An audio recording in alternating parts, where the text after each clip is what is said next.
frère au début avec les bienvenus dans au moins 50 langues est une ville internationale. Ne serait-ce pas là un peu déjà le reflet de l'Église dans l'éternité ?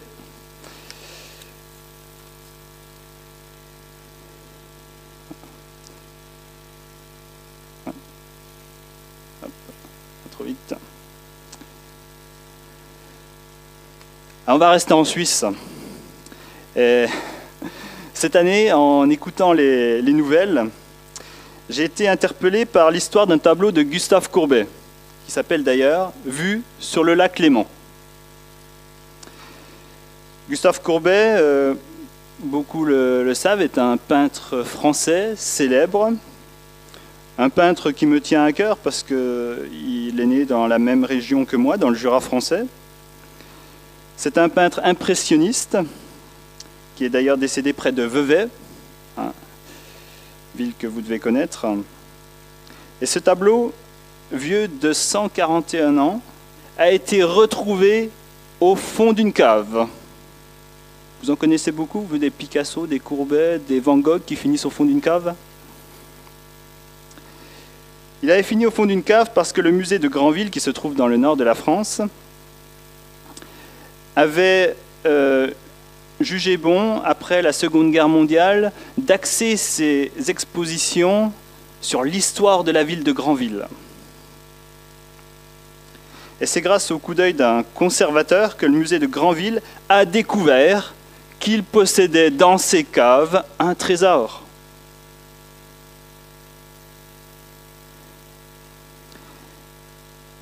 Alors cette œuvre avait été donnée avec 2 autres tableaux sur lesquels la signature du maître était apposée, donc tout le monde avait bien reconnu et peut attester, c'est un Courbet. Il faut savoir qu'un des Courbets qui s'est vendu ces dernières années valait l'équivalent d'environ de 3 millions de francs. C'est quand même pas rien d'avoir un tableau comme ça dans sa cave. Alors, il y a comme ça des richesses qui sont enfouies, qui sont oubliées dans des caves ou des greniers. Peut-être que vous en avez chez vous. Vous les avez peut-être retrouvés récemment. On dit, ah oui, ce meuble, pourquoi je ne l'ai pas mis en valeur dans ma maison avant, il est tellement précieux. Il y a des richesses comme ça. Et on vit notre quotidien, parfois difficilement, dans la médiocrité, alors qu'on a parfois plusieurs millions de francs qui sommeillent chez nous. Et qu'en est-il de notre vie spirituelle ? Avouons-le, elle ne reflète pas toujours ce qu'il y a de meilleur. Combien je me suis fait la réflexion des fois, mais qu'est-ce qu'elle est médiocre ta vie spirituelle ? Est-ce que quand tu regardes à Jésus, quand tu regardes à Dieu, est-ce qu'il n'y a pas quelque chose de meilleur qui devrait ressortir de ta vie ? Et c'est vrai que notre vie, notre cœur sont assis parfois sur un lit de médiocrité, alors que nous sommes détenteurs d'un véritable trésor qui pourrait dynamiser notre foi. Dans le passage de l'Épître aux Éphésiens, qu'on va voir ce matin, Paul veut amener l'Église à réaliser la valeur du trésor qu'elle possède. Il veut l'amener à réaliser cette valeur, mais aussi l'amener à vivre cette richesse.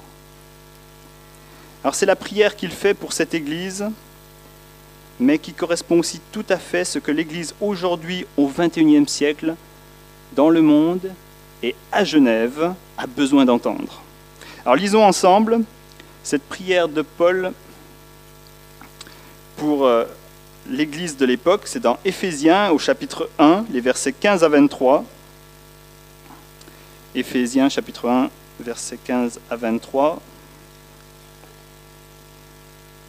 C'est pourquoi moi aussi, après avoir entendu parler de votre foi dans le Seigneur Jésus et de votre amour pour tous les saints, je ne cesse de dire toute ma reconnaissance pour vous lorsque je fais mention de vous dans mes prières. Je prie que le Dieu de notre Seigneur Jésus-Christ, le Père de gloire, vous donne un esprit de sagesse et de révélation qui vous le fasse connaître,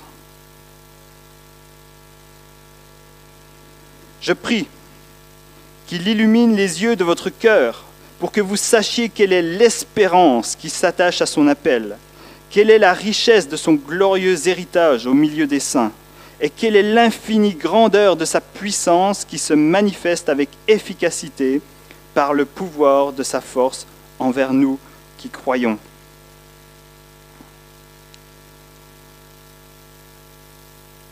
Cette puissance, il l'a déployée en Christ quand il l'a ressuscité et l'a fait asseoir à sa droite dans les lieux célestes, au-dessus de toute domination, de toute autorité, de toute puissance, de toute souveraineté et de tout nom qui peut être nommé, non seulement dans le monde présent, mais encore dans le monde à venir. Il a tout mis sous ses pieds et il l'a donné pour chef suprême à l'Église, qui est son corps, la plénitude de celui qui remplit tout dans tous. Prier est une chose, savoir comment prier et quoi prier en est une autre. Est-ce que vous vous souvenez la première fois où vous avez prié ? Moi, personnellement, je ne savais pas trop quoi dire. Je balbutiais quelques mots. Je me trouvais vraiment indigne d'être devant Dieu à ce moment-là. Je dis, mais Seigneur, vois au moins que cette prière, elle vient du fond de mon cœur. C'est peut-être pas de belles phrases, c'est peut-être pas forcément ce que je devrais dire, mais vois qu'elle vient du fond de mon cœur. Et Paul, là, va nous montrer pourquoi il est important de prier quand il s'agit de l'Église. Il nous invite à prier afin que l'Église s'enrichisse d'une meilleure connaissance de Dieu. Il invite l'Église, les frères et sœurs, à prier pour que notre Église, l'Église de Jésus-Christ, s'enrichisse d'une meilleure connaissance de Dieu. Et le texte de ce matin devrait nous stimuler dans notre vie de prière. Pour l'Église de Genève, pour l'Église en général, afin qu'elle ne se comporte pas comme quelqu'un qui est assis sur un coffre rempli de trésors seulement, mais qu'elle ouvre le coffre pour bénéficier de ce trésor, l'apprécier et lui accorder toute l'attention qu'il mérite. Est-ce que vous êtes conscient que vous êtes assis sur un trésor ? Votre vie est assise sur un trésor. Avez-vous pris le temps d'ouvrir ce coffre ?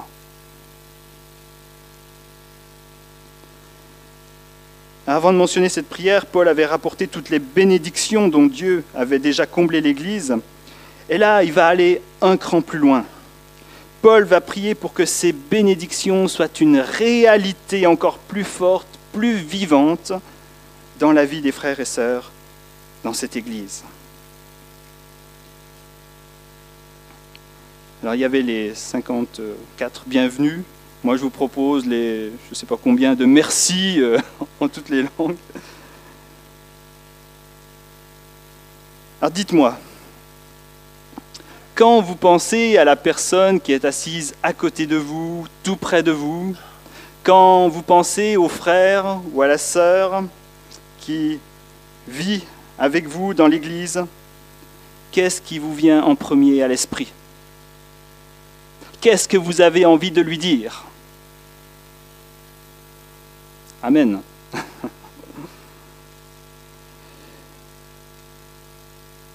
Est-ce la manière dont il ou elle était coiffée le dimanche précédent que vous voulez lui rappeler ? Est-ce une compilation de tous ses défauts ? Est-ce l'envie de lui ressembler qui vous vient en tête ou un commentaire théologique sur sa manière de vivre sa foi ? Pour Paul, le premier mot qui lui venait à la bouche, c'était « merci ». Merci mon frère, merci ma sœur d'être qui tu es. Et j'espère qu'aujourd'hui, vous pourrez dire merci à celui ou à celle qui est à côté de vous, pour ce qu'il est en Christ. Avons-nous ce matin un merci pour notre frère, pour notre sœur ? Alors Paul nous dit qu'il est reconnaissant pour eux, pour cette Église. Et malheureusement, bien souvent, les premiers à critiquer l'Église, c'est nous. C'est les chrétiens. L'Église est trop ceci, l'Église n'est pas assez cela, l'Église fait trop ça, l'Église fait vraiment pas assez cela. Et bien plus que de contribuer à la croissance de l'Église, on s'attarde à la tailler en morceaux. Non, soyons reconnaissants pour l'Église que nous formons. Soyons reconnaissants. Nous savons qu'elle n'est pas parfaite. Nous savons quels sont ses points de progression. La Bible nous le dit.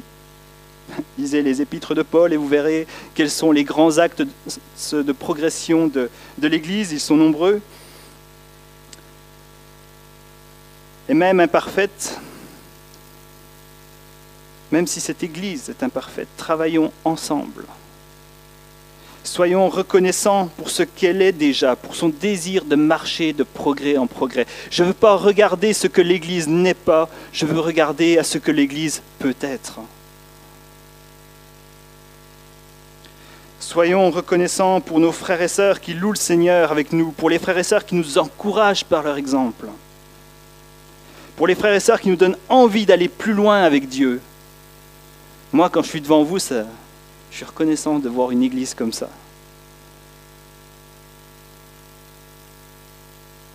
Nous formons une même famille, nous sommes au bénéfice de la même grâce, nous appartenons au même corps. Et en parlant du corps, prenez vos pieds, prenez vos mains. Moi, je peux vous dire que mes pieds sont toujours reconnaissants quand mes petites mains leur mettent des chaussettes en hiver. Est-ce que vous êtes une main, est-ce que vous êtes un pied dans ce corps qui peut travailler à la joie de l'autre, qui peut travailler à l'encouragement de l'autre? Donc Paul nous invite dans un premier temps à prier avec reconnaissance pour l'Église. Et il va nous dire qu'il y a deux choses qui le poussent à dire merci. C'est la foi de l'Église en Jésus-Christ et l'expression de son amour envers les chrétiens. Je ne sais pas si vous connaissez un peu l'histoire de France. Au temps du roi Henri IV, il y avait un ministre des Finances qui s'appelait Sully. Et il y a 30 ans en arrière, on nous apprenait cette fameuse expression de Sully qui disait que labourage et pâturage sont les deux mamelles de la France, à cette époque en tout cas. Et dans ce cas, on pourrait dire que les deux mamelles de l'Église sont la foi et l'amour du prochain. Pensez-y, la foi et l'amour du prochain, même si on n'a que ça, c'est vraiment un duo de choc pour l'Église. Ça peut vraiment faire avancer les choses. C'est un assemblage qui déplace des montagnes. La foi est en effet d'importance, la foi au Seigneur Jésus fondée sur les Écritures, la foi au Seigneur Jésus faite de confiance et d'obéissance est le socle de l'Église. Vous n'auriez pas la foi, vous ne seriez pas là. Derrière le mot foi, il ne faut pas simplement entendre celui qui croit, mais aussi celui qui s'appuie, celui qui s'enracine, celui qui obéit, qui vit pour cela, celui qui suit l'enseignement, celui qui prie avec puissance. Nous parlons vraiment là d'une Église ancrée et qui n'a pas peur des vents qui pourraient souffler sur elle.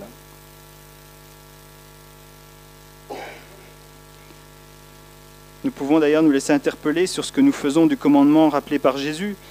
Tu aimeras le Seigneur ton Dieu de tout ton cœur, de toute ton âme et de toute ta pensée. C'est le premier commandement et le plus grand. Jésus nous parle de foi.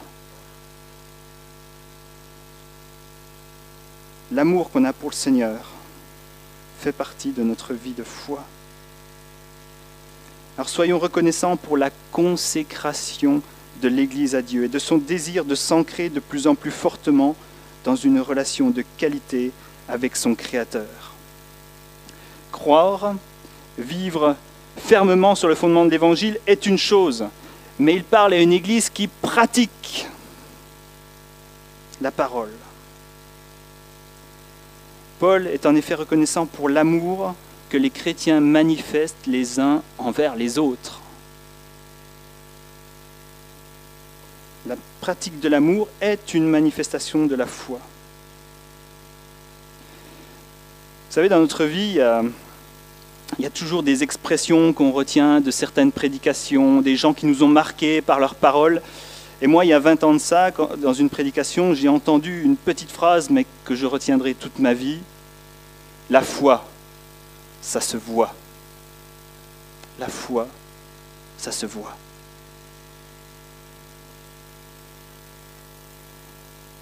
Et Jacques, dans son épître, le dira en ces mots. En effet, si quelqu'un écoute la parole et ne la met pas en pratique, il ressemble à un homme qui regarde son visage dans un miroir et qui, après s'être observé, s'en va et oublie aussitôt comme il était. Nous sommes interpellés par l'Écriture sur la pratique de notre foi. Aimer l'autre consiste en un sentiment profond et sincère, mais aussi très largement en la manifestation de gestes bienveillants à son égard. Est-ce que vous vous souvenez avoir déjà chanté ce cantique qui dit « Nous marchons côte à côte et la main dans la main, à la table du roi nous partageons le même pain, et le monde saura que nous sommes chrétiens par l'amour dont nos actes sont empreints. » C'est donc ça l'Église. Un peuple qui s'appuie sur la vérité, sur la parole de Dieu et qui vit cette parole. Et Paul ira jusqu'à préciser que cet amour soit manifesté envers tous. On ne demande pas de choisir un ou deux comme ça, ceux avec qui on a des affinités. Non, tous doivent être au bénéfice de l'amour que nous portons et qui est la conséquence de notre foi en Jésus-Christ. Alors ceci doit me questionner sur la pratique de ma foi. Est-ce que je suis de ceux qui disent « je suis croyant mais pas pratiquant » ? Je suis footballeur mais je ne joue pas au football. Je suis écrivain mais surtout j'écris pas. Non. La foi et la pratique de la foi sont deux choses qui n'ont de sens véritable que quand ils sont ensemble. Sommes-nous des croyants pratiquants ? Suis-je un croyant vivant qui met sa foi en action ? Est-ce que je prends le temps de remercier Dieu, notamment pour ce qu'il fait dans la vie des autres croyants et pas seulement dans la mienne ? Est-ce que je remercie Dieu pour la foi et l'amour de mes frères et sœurs ? Ça pourrait changer mon regard sur eux quand même. Ça pourrait changer mon regard sur l'Église. Alors je vous lance un défi cette semaine. On fait un deal ? Je vous lance un défi. Pendant vos temps de prière personnelle, prenez le temps chaque jour de prier avec reconnaissance pour un frère ou une sœur différent chaque jour. Vous êtes nombreux ici. Ce n'est pas les prénoms qui vous manquent. Pensez à une personne différente chaque jour et priez avec reconnaissance pour elle. Après avoir indiqué sa reconnaissance pour la foi et l'amour manifestés dans l'Église, Paul va plus loin. Il dit « Ok, c'est déjà une grande richesse d'avoir une Église qui a la foi, une Église qui pratique sa foi, qui vit dans l'amour, mais réaliser pleinement qui est Dieu dans toute sa grandeur et ce qu'il a fait, c'est vraiment ce qu'il nous souhaite le plus ardemment. Et ceci va faire l'objet de son intercession pour l'Église. Vous savez, vous pouvez lire plein de choses sur la croissance chrétienne, sur le développement personnel, spirituel, et je suis sûr que ceux qui écrivent des bouquins là-dessus doivent se faire beaucoup d'argent. Et j'ai rien contre toutes ces conférences où on va vous exposer comment être un meilleur chrétien en 7 points, comment avoir une vie de prière dynamique en 5 points. J'ai rien contre ça et je vous encourage à participer à de tels séminaires. Mais avouons-le, il n'y a pas de progrès, il n'y a pas de croissance véritable dans l'Église si chaque chrétien n'a pas une vie ancrée, une foi affermie dans la connaissance de Dieu. L'apôtre Paul écrit que Dieu vous donne un esprit de sagesse et de révélation dans sa connaissance. Autrement dit, que nous soyons animés de manière plus vivante encore par le Saint-Esprit. Oui, nous avons le Saint-Esprit, mais Paul nous dit encore plus vivant dans le Saint-Esprit. Et que nous soyons amenés à une plus grande découverte de Dieu. Ce n'est pas par nous-mêmes que nous connaissons Dieu, mais il se fait connaître à nous et l'Esprit nous dispose, nous prépare à recevoir et comprendre la révélation de Dieu. T'as raison, mon frère.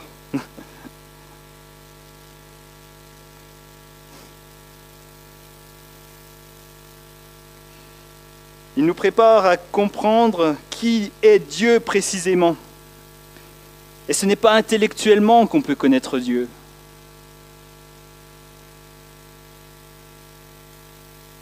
Il n'est pas parlé d'une connaissance sur Dieu, mais une connaissance de Dieu. C'est-à-dire de son essence, de ce qui fait qu'il est Dieu.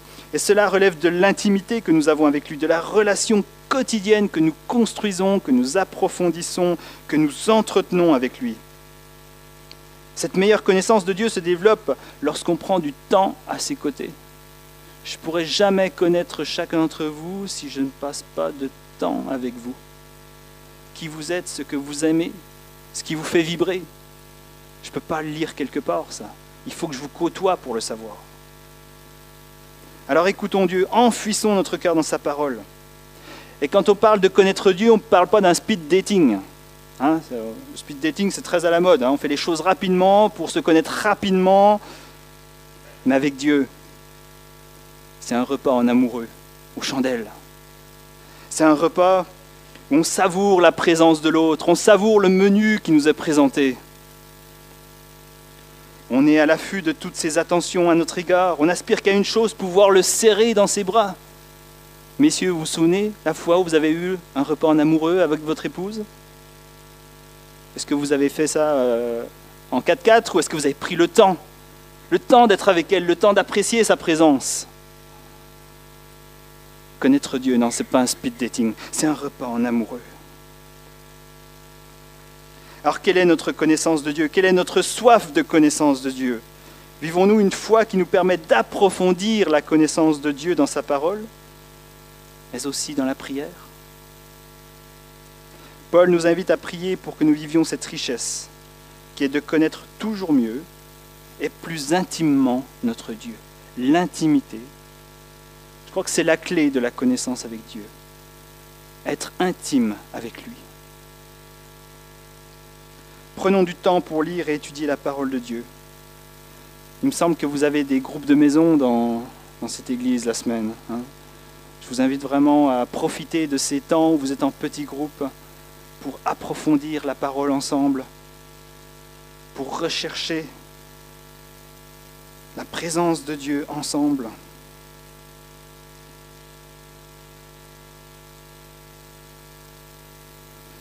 Alors cette prière a 3 objectifs principaux pour l'Église.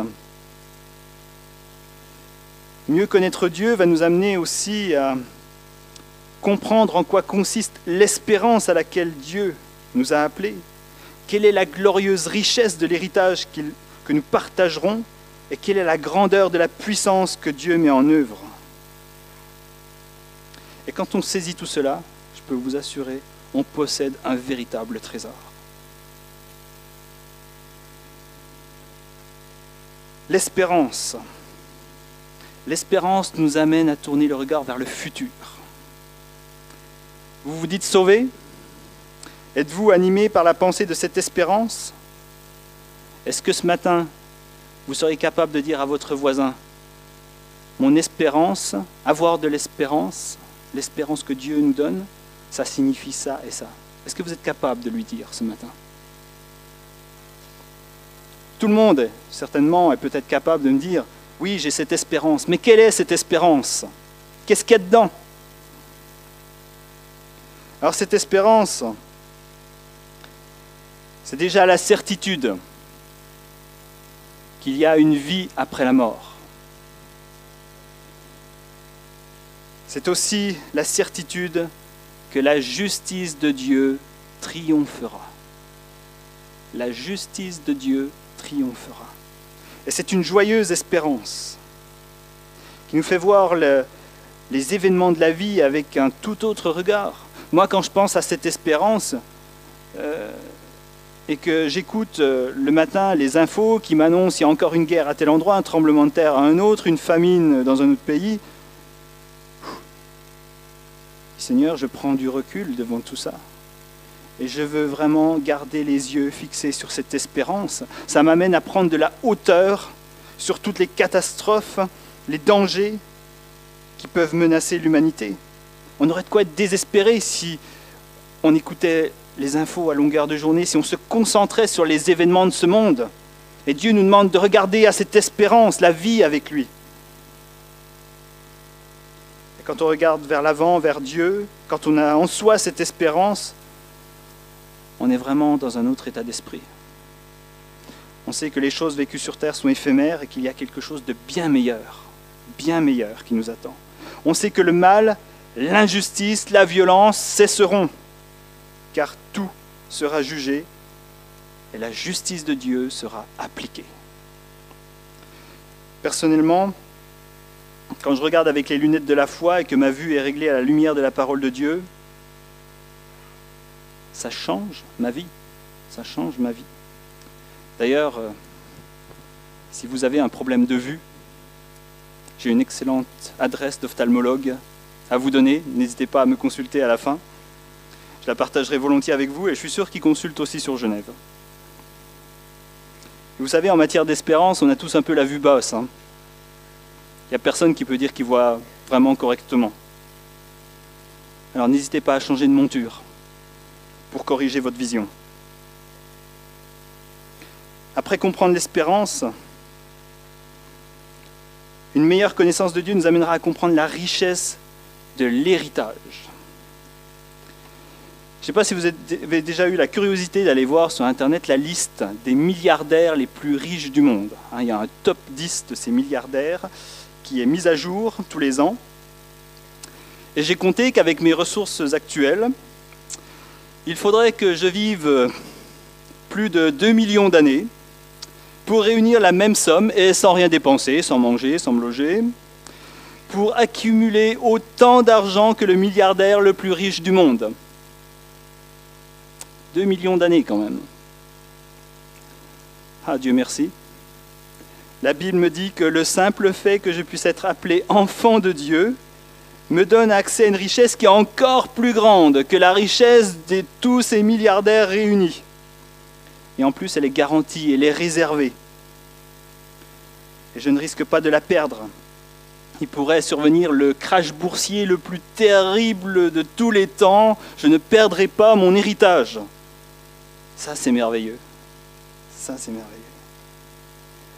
Et c'est vrai, on bénéficie déjà d'un acompte très généreux de Dieu. On chante des fois à compte tous les bienfaits de Dieu. C'est vrai que Dieu nous comble chaque jour. Regardez la création seulement. Je suis toujours admiratif de regarder ces petites fleurs qui deviennent si belles à partir de pas grand-chose. Dieu nous comble au quotidien de bénédictions. Mais cet héritage dont nous parlons prendra toute sa mesure lorsque nous serons auprès du Père dans l'éternité. Nous savons que nous le possédons déjà, mais un jour nous le vivrons pleinement dans la présence de Dieu, dans la glorieuse présence de Dieu. Nous hériterons du royaume de Dieu, du salut, de la gloire, de l'incorruptibilité.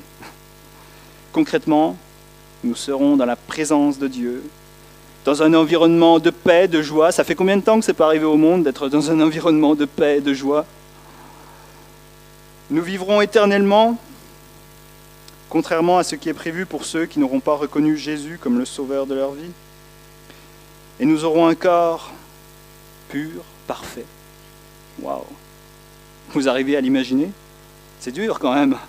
Quand on connaît ce qu'on connaît, quand on a vécu ce qu'on a vécu, c'est dur de s'imaginer tout ça. Et pourtant, Dieu nous le promet, cet héritage. Et il nous dit qu'on peut le saisir dès à présent. C'est quelque chose qui est à notre portée. Alors ça pourrait nous sembler de la science-fiction, tellement c'est loin de la réalité terrestre. Mais c'est ce qui est prévu pour une créature nouvelle en Jésus-Christ. Ouais, ce que Dieu veut transmettre à l'Église est d'une valeur inestimable. La compréhension de l'espérance, de la richesse de notre héritage et de la grandeur de la puissance de Dieu nous sont accessibles lorsque nous approfondissons notre connaissance de Dieu. Dieu est puissant. Mon frère, tu peux dire Amen là aussi. Mais Dieu est puissant, tout puissant. De nombreux récits de la Bible nous le montrent, nous le rappellent, des événements dans notre vie ont dû nous le montrer aussi. Dieu est puissant. Nous le savons, nous le disons, nous le chantons, nous le partageons, mais quel écho cela a-t-il vraiment dans notre propre vie de dire Dieu est puissant? Quand je dis que Dieu est puissant, je dis aussi que rien n'est plus puissant que lui. Je dis que cette puissance dépasse l'entendement humain et le domaine du possible. Un jour, avec un frère de l'église de Pontcharrat, nous avons visité une dame qui était démonisée. Nous avons prié pour elle, pour sa délivrance, dans le nom de Jésus-Christ. Et après 1h30 de combat, nous avons vu cette personne être délivrée complètement, capable de dire « Seigneur Jésus, entre dans ma vie ».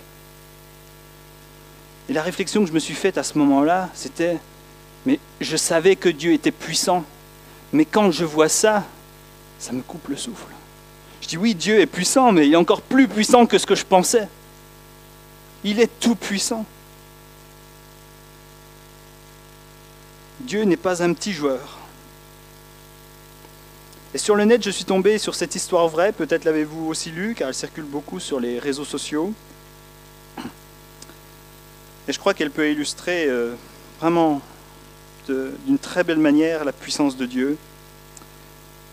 C'est un jeune homme qui travaillait dans l'armée en Afrique et qui était humilié constamment par ses supérieurs et par ses homologues, parce qu'il croyait en Dieu. Et un jour, son capitaine veut l'humilier devant toutes les troupes. Il appelle le jeune homme et lui dit « Jeune homme, venez ici. Prenez la clé et allez me parquer cette Jeep en face, là-bas. » Et le jeune homme répond « Je ne sais pas conduire. » Et le supérieur lui dit « Mais demande à ton Dieu qu'il t'aide.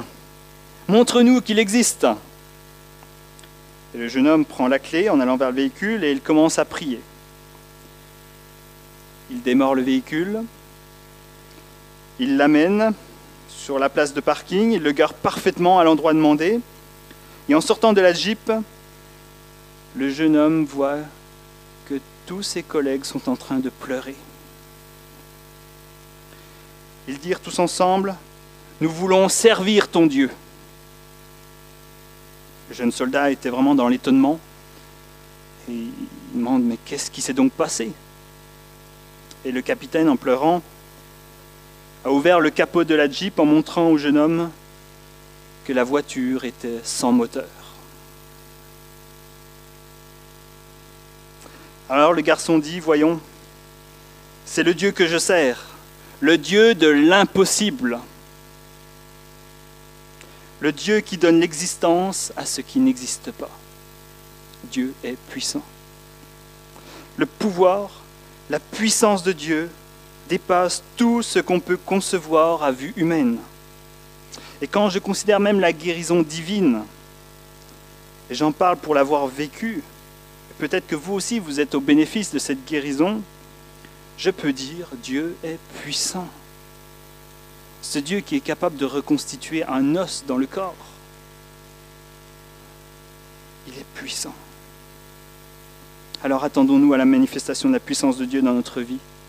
Ouvrons-lui une porte de la foi suffisamment grande pour qu'il puisse manifester cette puissance dans nos vies et dans l'Église. Voyons à présent ce que Paul nous dit tout particulièrement sur cette puissance de Dieu. Paul va nous montrer, tout en louant la grandeur de Dieu, que la puissance dont il nous appelle à prendre conscience est la même qu'il a déployée pour nous sauver. Et en écoutant le chant tout à l'heure, j'ai dit, mais je vais prêcher quelque chose que vous avez déjà chanté, mais ça fait quand même du bien de le entendre. Et oui, on peut dire que la résurrection de Jésus est l'illustration par excellence de la grandeur infinie de la puissance de Dieu. Et je vais on va prendre quelques secondes pour réaliser pleinement que la puissance que Dieu dispose en faveur de ceux qui lui appartiennent, la puissance que Dieu dispose en votre faveur, est la même qui fut mise en œuvre pour la résurrection du Christ. La puissance que Dieu dispose en votre faveur est la même qui fut mise en œuvre pour la résurrection du Christ et qui l'a fait asseoir sur le trône à la droite de Dieu. Arrivons-nous à réaliser cela? La mort, c'est ce qui normalement marque la fin de toute chose. On peut combattre la maladie, mais pas la mort. Elle s'impose à nous, elle est tragique, définitive. Eh bien, Dieu, lui, a montré que la mort ne lui était pas supérieure. Dieu a montré par cette intervention dans la résurrection de Christ qu'il était un Dieu vivant sur lequel la mort n'a aucune prise. Il a montré qu'il était souverain et le seul à régner et contrôler l'histoire. Il a montré que Satan était vaincu et que le plan de sauvetage pour l'humanité avait été mené à bien. Il a montré que le mal, le péché était anéanti et que l'homme qui se confiait en lui pouvait vivre éternellement et ressusciter. Ce qu'il a fait pour Christ, il peut le faire pour nous.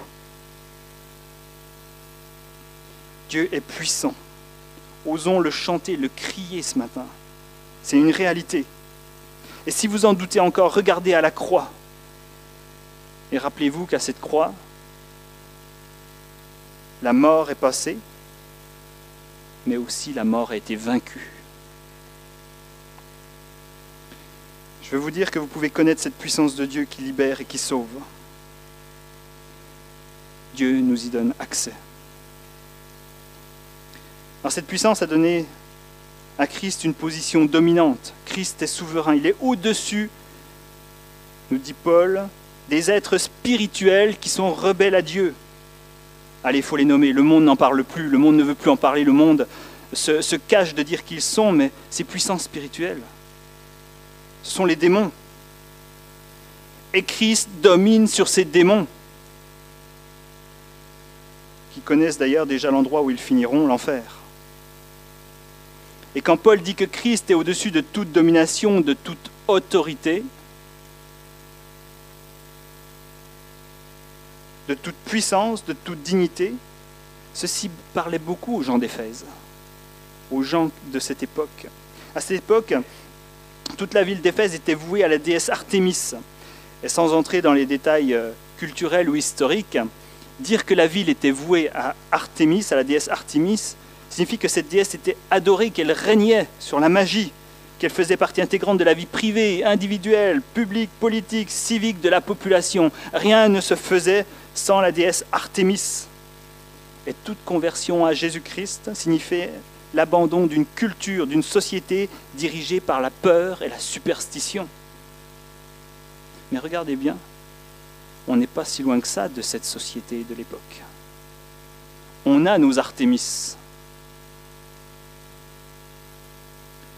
Ouvrons les yeux, soyons lucides quant à l'existence de ces puissances visibles, invisibles, dont l'activité est intense de nos jours. Je ne connais pas les statistiques pour la Suisse, mais j'ai pu voir qu'en France, ça se traduit entre autres à travers 100 000 cabinets de voyance, plus de 15 millions de consultations, des groupes sataniques qui ont comme objectif la destruction de l'Église, et que dire de la magie des guérisseurs des statues qui sont vénérés à tous les coins de rue. Nous avons nos Artémis dans nos pays encore. Mais Christ est au-dessus de tout cela. Christ est au-dessus de toutes ces idoles, de ces divinités, de ces autorités maléfiques, de ces puissances occultes. Et je tiens à le proclamer dans cette Église, Jésus-Christ règne. Jésus-Christ règne. Il est le Maître, le Seigneur, et rien ne saurait lui ôter cette place. Rien ne doit nous tenir dans la crainte quand nous lui appartenons, car il est puissant et tout lui est soumis. Par sa mort et sa résurrection, Christ a écrasé Satan. C'est une puissance libératrice. Il nous est dit également que Dieu a donné Christ pour chef suprême de l'Église. La seule autorité au-dessus de nous actuellement, c'est Jésus-Christ. Est-ce qu'on vous a déjà posé la question, qui dirige votre Église? Les gens en général, ils s'attendent, oui, c'est le pasteur un tel, c'est le conseil pastoral avec un tel et un tel. Non, n'ayons pas peur de dire que celui qui dirige notre Église, c'est Jésus-Christ. Ni plus ni moins que Jésus-Christ, le Fils de Dieu. Le chef, c'est celui qui a l'autorité, le pouvoir, qui donne les directives, qui donne les objectifs, qui montre le chemin à suivre. N'est-ce pas ce que Jésus-Christ a fait et ce qu'il fait encore? Et question autorité, excusez-moi pour ceux qui voudraient mettre en question l'autorité de Jésus, mais quand on voit la puissance de Dieu qui s'est manifestée, la résurrection de Jésus, pour moi, l'autorité est pleinement visible. Alors, il y a le chef, mais il y a aussi le corps. Nous sommes le corps, la tête pense, conduit le corps.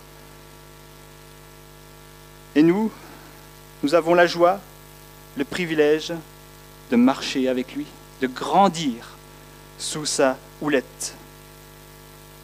Et quelque part, ça me soulage énormément. Je suis vraiment rassuré, confiant de savoir que l'Église que nous formons n'entre pas dans une dynamique forgée par des hommes, mais par celui qui est souverain et parfait, Jésus-Christ.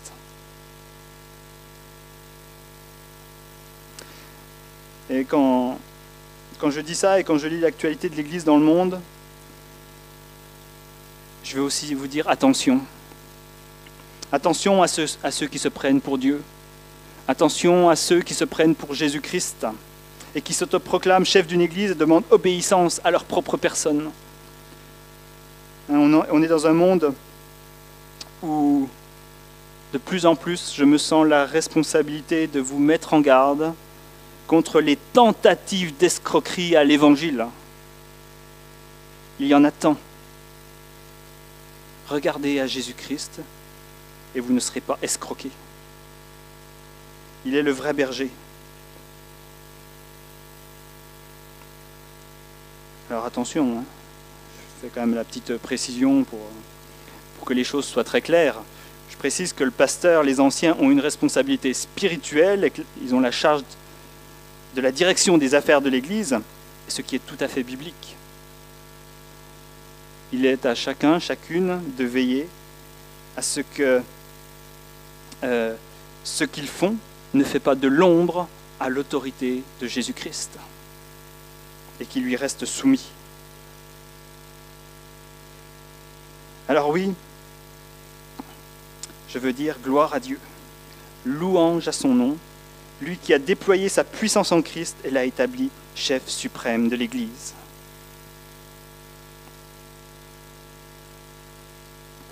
Vous vous rappelez du tableau de Gustave Courbet, vu sur le lac Léman? Il a donné vraiment un relief tout particulier au musée de Granville. Granville a pu enlever son exposition de photos de la ville en format A3. Elle est remplacée par un Gustave Courbet. Et la mise à jour et la prise en compte de ce trésor de grande valeur lui a permis de prendre une toute autre dimension. Personnellement, si on me dit un Gustave Courbet à aller voir ou une affiche sur l'histoire de Granville, mon choix est fait. J'irai voir le tableau de Gustave Courbet. Alors nous, au vu de ces richesses dont nous parle la parole, comment prions-nous maintenant pour notre Église à Genève? Comment allons-nous prier dans les temps à venir pour l'Église en général? Comment devons-nous prier les uns pour les autres afin que nous soyons enrichis dans notre foi, dans notre vie quotidienne? Alors je prie pour que tous, nous ayons une plus grande connaissance de Dieu et une meilleure compréhension de son action pour nous. Je veux cultiver un esprit de reconnaissance pour la présence de chacun d'entre vous et pouvoir me tourner vers Dieu et lui dire merci pour tous ses frères et sœurs à Genève. Je prie que le Saint-Esprit nous éclaire et que nous approfondissions notre relation avec Dieu en aspirant à toujours mieux le connaître et à renforcer notre intimité avec lui. Je prie que nos yeux, notre cœur, ne se détachent jamais de l'espérance et de l'héritage que Dieu nous a réservé. Je prie que nous ayons toujours à l'esprit la grandeur de sa puissance, mais aussi que nous soyons disposés à l'expérimenter dans nos vies. Cette puissance existe, ouvrons-lui la porte. Je prie pour que nous soyons des adorateurs en esprit et en vérité. Des adorateurs qui reconnaissent en Jésus-Christ le Roi, le Seigneur, qui règne sur nos vies et sur tout autre nom. Je prie pour que nous, l'Église, nous regardions en Jésus-Christ, chef suprême, celui qui sait nous diriger. Nous rappelant cette parole, entre autres, il est le chemin, la vérité et la vie. Nul ne vient au Père que par lui. Mes sœurs, mes frères, soyons fiers de cette Église que nous formons. Soyons reconnaissants pour cette Église. Église de Genève, c'est ainsi que je veux prier pour vous. C'est ainsi que je vous encourage à prier pour votre Église, pour l'Église de Jésus-Christ. Réfléchissez-y. Avec une telle prière, nous pouvons nous attendre à voir de si grands changements dans l'Église, dans notre vie. Ne restons pas assis sur un coffre rempli d'un trésor inestimable. Ouvrons ce coffre et réalisons la valeur de ce trésor. Prions pour que l'Église réalise la valeur de ce trésor.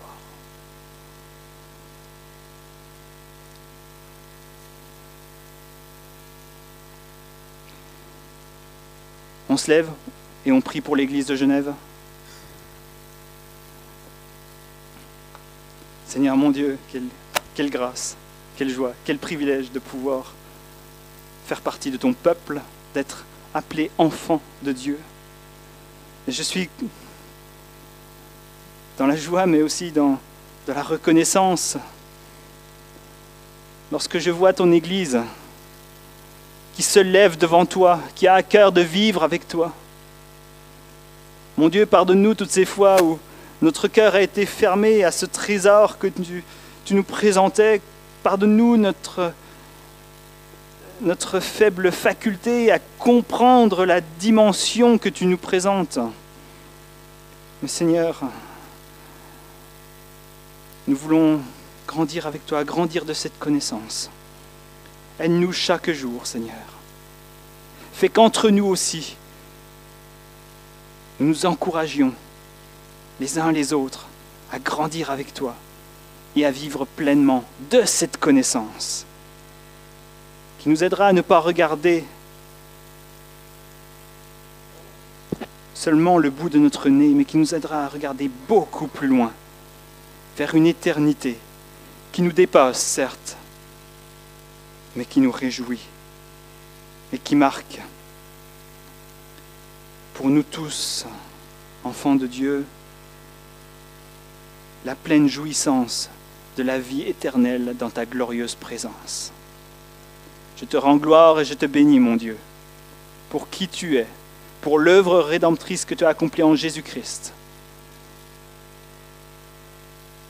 Béni soit ton nom.